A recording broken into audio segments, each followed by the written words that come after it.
आ जाइएगा। आज की क्लास में आप सभी का हार्दिक अभिनंदन है, मोस्ट वेलकम है। और मैं आपका अपना साथी मनोहर लाल कुछ दिनों के बाद फिर आज एक छोटी सी क्लास, जैसे भी टाइम मिला एक क्लास फिर आज लेके आया हूँ आपके लिए। क्लास बहुत ही इंपॉर्टेंट रहने वाली है। स्टेट के जितने भी एग्जाम होते हैं उनमें लगभग क्वेश्चन आपको देखने को मिल जाएगा। लगभग उम्मीद है कि जितने भी राजस्थान के फैक्ट हैं 3 या 4 क्लास में कंप्लीट करवा दूंगा मैं। और आज की क्लास बहुत ही इंपॉर्टेंट रहने वाली है, तो आप सभी से मेरा निवेदन रहेगा कि चैनल को सब्सक्राइब करना, वीडियो को लाइक शेयर जरूर कीजिएगा।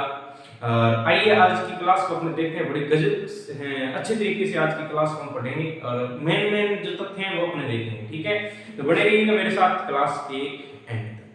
चलिए, आज की जो अपने हेडिंग है राजस्थान के महत्वपूर्ण फैक्ट, हेडिंग क्या है अपनी, उस पर चर्चा करेंगे, फिर अपन आगे और भी बढ़ेंगे।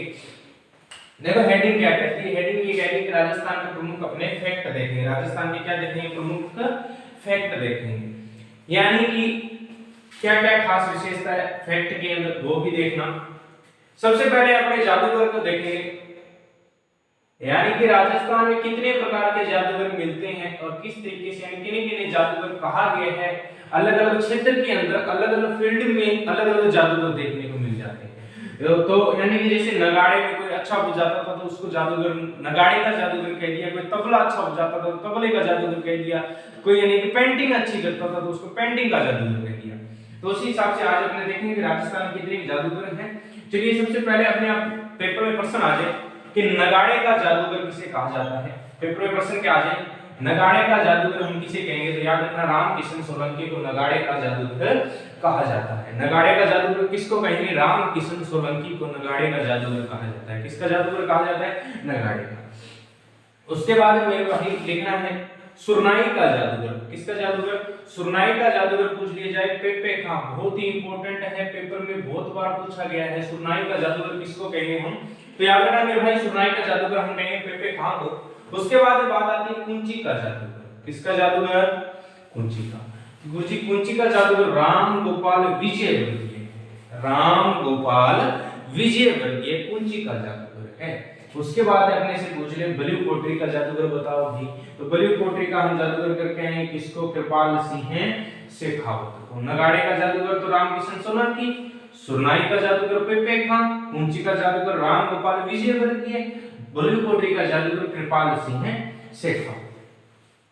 उसके बाद आपसे पूछ ले गणित व तर्क शक्ति का जादूगर बताइए, तो सर्वोत्तम सिंह भाटी हो जाएगा। क्या हो जाएगा? गणित व तर्क शक्ति का जादूगर सर्वोत्तम सिंह भाटी। खड़ताल का जादूगर सदीक खां मांगड़िया। खड़ताल का जादूगर किसको कहेंगे? सदीक खां मांगड़िया। रंग और रेखाओं का जादूगर किसको कहेंगे? बद्री नारायण सोनी। रंग और रेखाओं का जादूगर किसको कहेंगे? बद्री नारायण सोनी। एक बार दोबारा देखेंगे अपने प्रमुख जादूगर। नगाड़े का जादूगर रामकिशन सोलंकी, सुरनाई का पेपे खां, कुंची का राम गोपाल विजयवर्गीय, बलिउ कोटरी का कृपाल सिंह शेखावत, गणित और तर्क शक्ति का सर्वोत्तम सिंह भाटी, खड़ताल का सदीक खां मांगड़िया, रंग और रेखाओं का जादूगर बद्री नारायण सोनी। चलो, ये तो थे आपके प्रमुख कितने से जादूगर, जितने भी 4-5 फैक्ट बनते हैं ये आपके जादूगर। अब इधर हम बात करें कृष्ण जी की पूजा भिन्न भिन्न रूपों में अलग अलग जगह पर अलग अलग रूप में की जाती है। तो यानी कि देखते हैं सबसे पहले कृष्ण जी के शीश की पूजा कहाँ होती है। तो याद रखना, कृष्ण जी के शीश की पूजा होती है खाटू श्याम जी खाटू सीकर में। खाटू श्याम जी खाटू सीकर में कृष्ण जी के शीश की पूजा होती है। कृष्ण जी की किसकी पूजा होती है? शीश की। अगर क्वेश्चन आ जाए कृष्ण जी के हाथ की पूजा कहाँ की जाती है, तो वो याद रखना कृष्ण जी के हाथ की पूजा रिंगस सीकर में की जाती है। कहाँ की जाती है? रिंगस सीकर में। कृष्ण जी के चरणों की पूजा कहाँ होती है? देलसर सीकर के अंदर। देलसर सीकर में। मूर्ति का एकमात्र अंकन कहाँ है? तो याद रखना आभानेरी बूंदी कोई देसी है दौसा के अंदर। आभानेरी बूंदी कोई दौसा। शीश की पूजा कृष्ण जी की कहाँ हो रही है? खाटू श्याम जी के अंदर। हाथ की पूजा रिंगस सीकर में, चरणों की पूजा देलसर सीकर में, मूर्ति का एकमात्र अंकन आभानेरी दौसा। उसके बाद कुछ जीवन रेखाएं हैं जिनसे क्षेत्र को जीवन प्रधान मिला है। राजस्थान की जीवन रेखा पूछ ले तो इंदिरा गांधी नहर परियोजना है। राजस्थान की जीवन रेखा पूछ ले तो कौन सी है? इंदिरा गांधी नहर परियोजना। मारवाड़ की जीवन रेखा पूछ ले तो लूनी नदी हो जाएगी। कौन सी नदी हो जाएगी? मारवाड़ की लूनी नदी हो जाएगी। बीकानेर की जीवन रेखा पूछ रहे तो कंवर सेन लिफ्ट नहर हो जाएगी। कौन सी नहर हो जाएगी? कंवर सेन लिफ्ट नहर परियोजना। मारवाड़ की जीवन रेखा है लूणी नदी और नर्मदा नदी सिंचाई परियोजना, ठीक है। राजसमंद की जीवन रेखा हो जाएगी, नंदसमंद झील है उसको राजसमंद की क्या कहते हैं? जीवन रेखा कहते हैं। भरतपुर की जीवन रेखा देखो, भरतपुर की जीवन रेखा हो जाएगी मोती झील। भरतपुर की जीवन रेखा कौन सी हो जाएगी?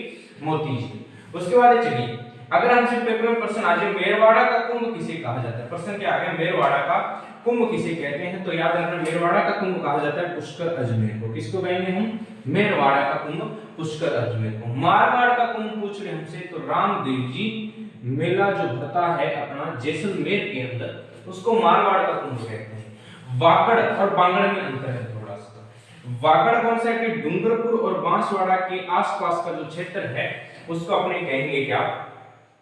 वागड़ डूंगरपुर और बांसवाड़ा के आसपास का क्षेत्र है उसको अपने कहेंगे वागड़। और बांगड़ किसको कहेंगे? शेखावाटी प्लस नागौर के आसपास का जो क्षेत्र है उसको अपने कहेंगे बांगड़। क्या कहेंगे? बांगड़।